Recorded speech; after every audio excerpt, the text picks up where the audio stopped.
This is Coyote News. A bill that would bar transgender athletes from participating in athletics at the high school and collegiate level has made its way to the House. The bill, titled Protect Fairness in Women's Sports, has been amended to prevent any legal actions being taken against the institutions that uphold the bill. The measure passes just days after a march was held in support of transgender rights in Vermilion and across South Dakota.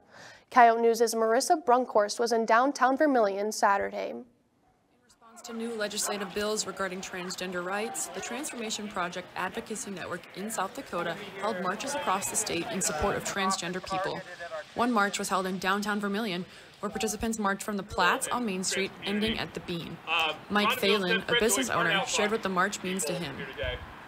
So this is about letting trans people around South Dakota know that they have the support of their community here in Vermilion, and letting our legislators know that we want them to oppose anti-trans legislation.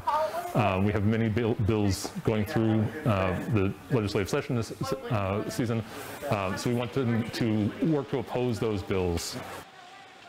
Currently, a bill regarding trans athletes has been passed to the House, which will receive a do pass recommendation or will die in committee. For Coyote News, I'm Marissa Brunkhorst. Kate Cromer is live in the muck with Mason Luttig, to discuss what this Senate bill means for transgender athletes. Kate? Thanks, Phil. I'm here with USD grad student and unattached collegiate athlete Mason Luttig. Thank you for being here with us, Mason. Now, what would this bill mean if it's passed through the Senate?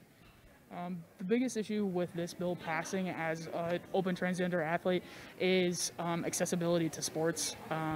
And we are, in a sense, it adds to a lot of fear.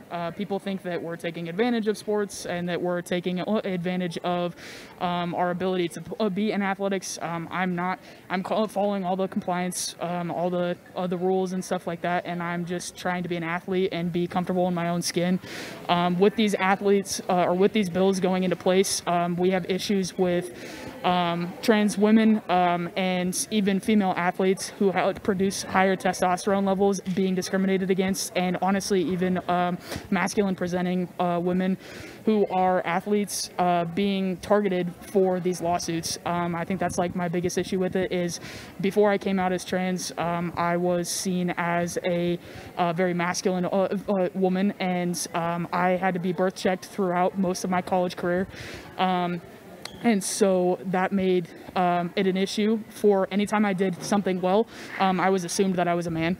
And so that takes away from what I did as a college athlete and all the work that I've done and taken care of. And so with that, these women are subject to this, whether they're cis or whether they're cis or a transgender women. This is a major issue. And so me speaking out and being an out trans athlete has given me the opportunity to lessen that fear that people have, because we're just human. We're just other kids just trying to compete in sports. So. What do you have to say to other kids that might be living in fear of this bill?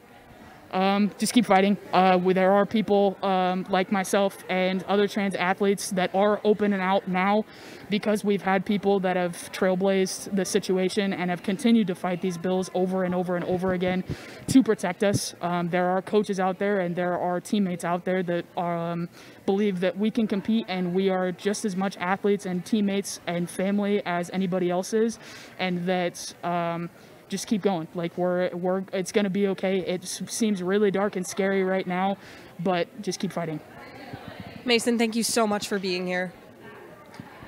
Live in the muck, I'm Kate Cromer. Thanks, Kate.